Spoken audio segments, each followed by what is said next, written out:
Assalamualaikum warahmatullahi wabarakatuh. Selamat pagi Bu Mardia, selaku dosen pengampu mata kuliah Praktikum Analisis dan Perancangan Sistem Informasi. Pada hari ini, kami dari kelompok 6 ingin menjelaskan gagalnya resistensi perusahaan Uber di Indonesia. Boleh di next?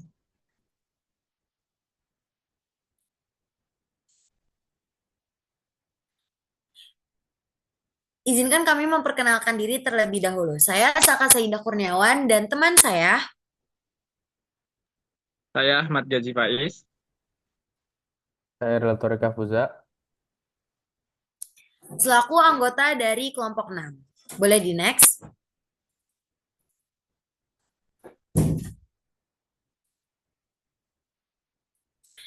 Selanjutnya, saya ingin memperkenalkan perusahaan Uber. Dalam beberapa tahun terakhir, pertumbuhan pesat teknologi digital dan penggunaan smartphone telah mendorong perubahan besar dalam perilaku dan peningkatan efisiensi penyelesaian masalah, memicu perkembangan layanan transportasi online di Indonesia yang kini menjadi bagian penting dalam kehidupan masyarakat.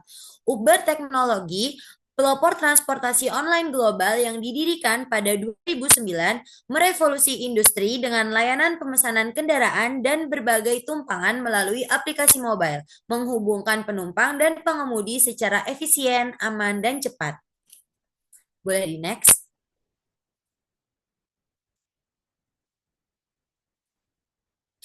Masalahnya di sini saat Uber masuk ke Indonesia, yaitu yang pertama regulasi pemerintah, yang kedua persaingannya yang ketat, yang ketiga gagalnya memahami pasar yang ada di Indonesia, selanjutnya strategi burning cash yang tidak efektif untuk diterapkan di Indonesia, dan masyarakat cenderung memilih layanan buatan negeri sendiri yang lebih memahami kebutuhan lokal.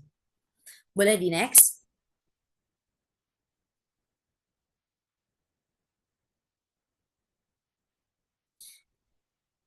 Solusi yang dapat diberikan yaitu yang pertama, beradaptasi terhadap regulasi pemerintah. Yang kedua, pahami kebutuhan konsumen di Indonesia. Selanjutnya, strategi promosi dikembangkan lagi agar lebih efektif.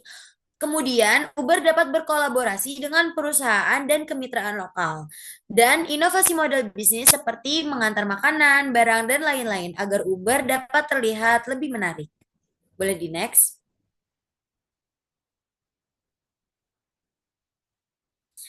Baik, selanjutnya saya akan menjelaskan fishbone diagram.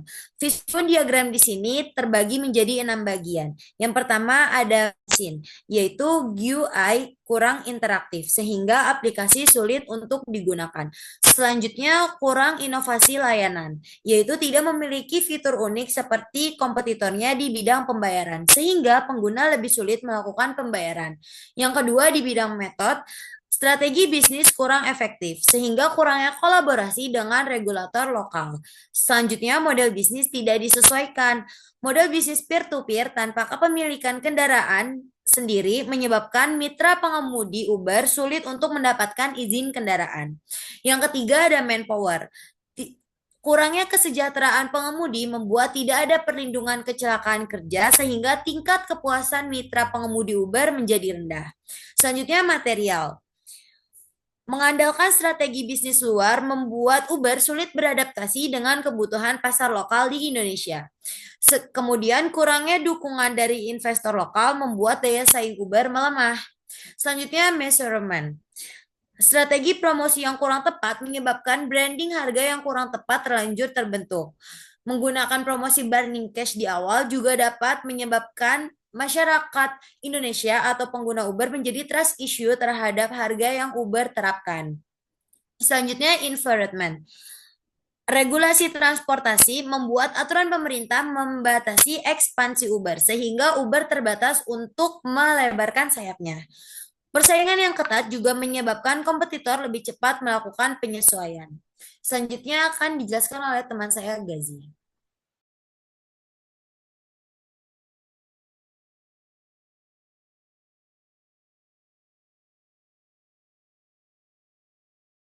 Oke, terima kasih. Sebelumnya saya di sini akan membacakan activity diagram.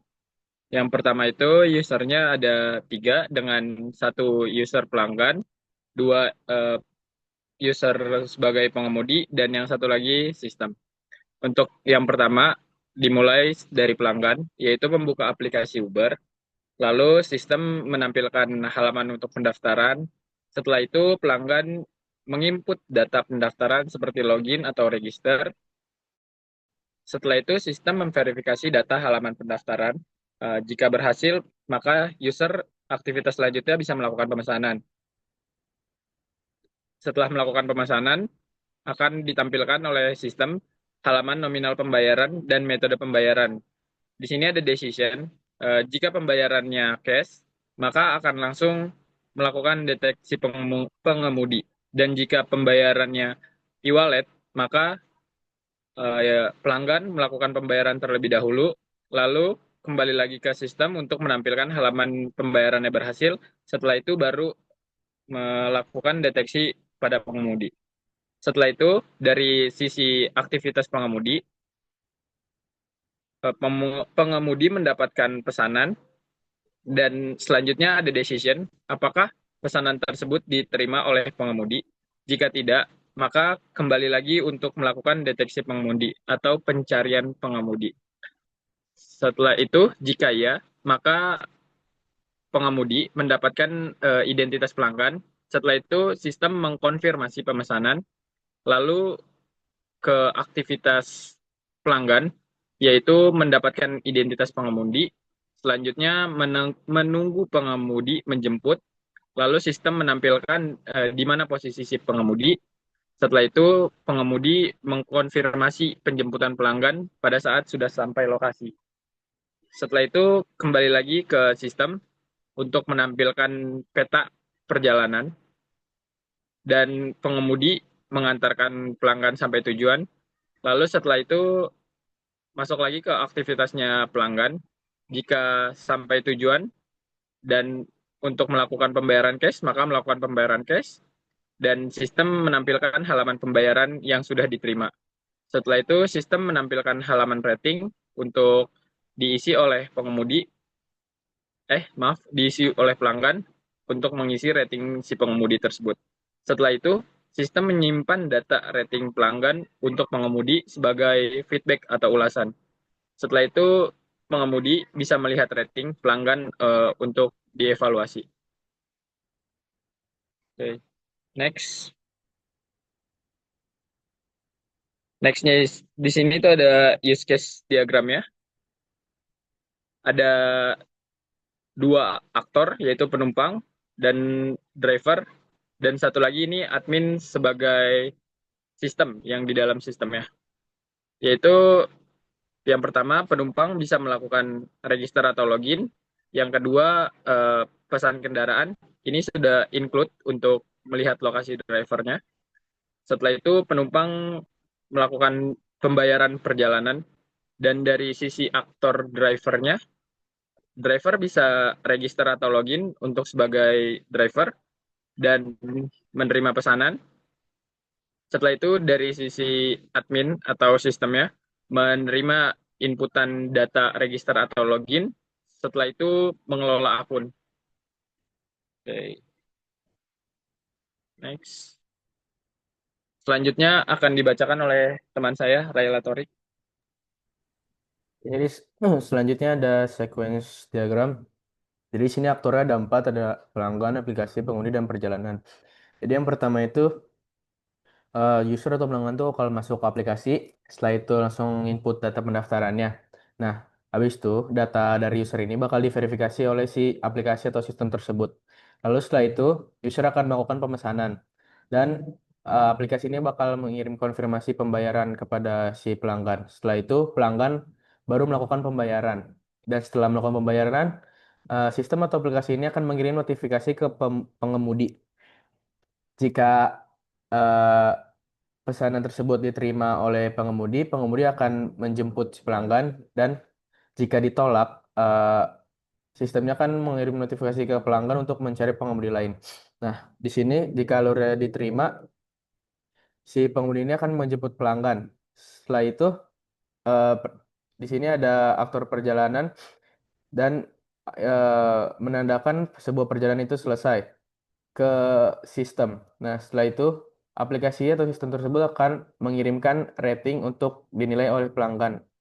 Rating tersebut itu rating dari pengemudinya. Jadi user akan rating pengemudinya. Oke, lanjut. Oke, jadi di sini ada halaman UI UX inovasi dari kami dari aplikasi Uber tersebut. Jadi di sini kita membuat 3 halaman yang dibutuhkan. Jadi yaitu yang pertama halaman pemesanan, terus halaman pembayaran dan halaman rating ke driver. Nah, di halaman pemesanan ini kita membuat sebuah inovasi yaitu menampilkan lokasi terdekat. Terus juga untuk halaman di rating drivernya itu kita bisa memilih ulasan yang sudah disiapkan oleh aplikasi tersebut ataupun kita mau men- menulis sebuah ulasan yang lebih detail dari kita sendiri. Oke, lanjut. Oke, di sini kesimpulannya. Jadi kegagalan Uber di Indonesia disebabkan oleh ketidakmampuan beradaptasi dengan regulasi pemerintah dan persaingan ketat lokal. Kesalahan fatalnya adalah gagal memahami pasar lokal, terutama dalam hal preferensi pemberian tunai yang baru diakomodir setelah 2 tahun beroperasi. Strategi burning cash yang agresif juga tidak efektif dan tidak sesuai dengan budaya bisnis di Indonesia. Diperparah lagi oleh preferensi masyarakat terhadap layanan lokal seperti Gojek. Hal ini menunjukkan pentingnya riset mendalam, adaptasi, dan kemitraan lokal bagi perusahaan global di pasar berkembang. Oleh karena itu, kami memilih perusahaan ini sebagai bahan riset pembelajaran analisis perancangan sistem informasi agar kedepannya dapat menghindari kegagalan resistensi perusahaan yang ingin kita kembangkan. Oke, sekian dari kami. Terima kasih. Wassalamualaikum warahmatullahi wabarakatuh.